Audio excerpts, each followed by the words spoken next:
Good evening. Let me tell you a story of forgotten lore, a man's dark past, and torture implored, for the love of his lost Lenore. I give you the Raven. Once upon a midnight dreary, while I pondered, weak and weary, over many quaint and curious volumes of forgotten lore, while I nodded, nearly napping, suddenly there came a tapping, as someone gently rapping at my chamber door. "'Tis some visitor," I muttered. "tapping at my chamber door. Only this, and nothing more." Ah, distinctly I remember, it was in the bleak December, and each separate dying ember wrought its ghost upon the floor. Eagerly I wished the morrow, vainly I had sought to borrow from my book surcease of sorrow, sorrow for the lost Lenore, for the rare and radiant maiden whom the angels name Lenore, nameless here forevermore. Presently my soul grew stronger, hesitated then no longer. "Sir, I said, or madam, truly your forgiveness I implore, but the fact is I was napping, and so gently you came rapping, and so faintly you came tapping at my chamber door." Here I opened wide the door. Darkness there, and nothing more. Deep into that darkness peering, long I stood there, wondering, fearing, doubting dreams no mortals ever dared to dream before. But the silence was unbroken, and the stillness gave no token, and the only word was spoken was the whispered words, "Lenore." This I whispered, and an echo murmured back the word, "Lenore."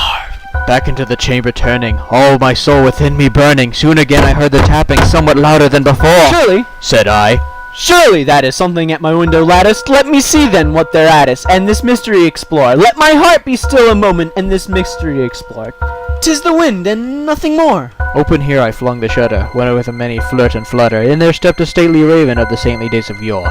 Not the least subsistent mate he, not a minute stopped or stayed he, but with me nor lord or lady walked below and standard stayed he.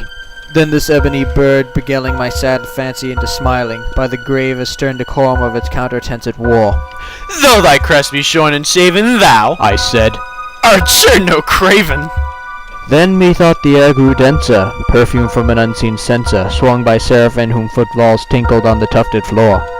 "Wretch!" I cried, "Thy God hath lent thee, by these angels he has sent thee, respite, and nepenthe from my memories of Lenore. Quaff, oh quaff, this kind nepenthe, and forget this lost Lenore." Quoth the raven, "Nevermore." "Prophet!" I said, "Thing of evil, prophet stilleth bird or devil, whether tempest sent or whether tempest tossed, has thee here ashore. Desolate yet all understood, on this desert land enchanted, on this home by horror haunted, tell me truly I implore, is there balm in Gilead? Tell me, I implore." Quoth the raven, "Nevermore." "Prophet!" said I, "Thing of evil, prophet still or bird or devil, by that heaven that bends above us, by that God we both adore, tell this soul with sorrow laden, within the distant Aden, it shall clasp a saint and maiden, whom the angels name Lenore." Quoth the raven, "Nevermore." "Be that ward or sign in parting, bird or fiend," I shrieked up starting, "get thee back into the tempest night in the plutonium shore. Leave no black plume as a token of that lie thy soul hath spoken. Leave my loneliness unbroken. Quit the bust above my door.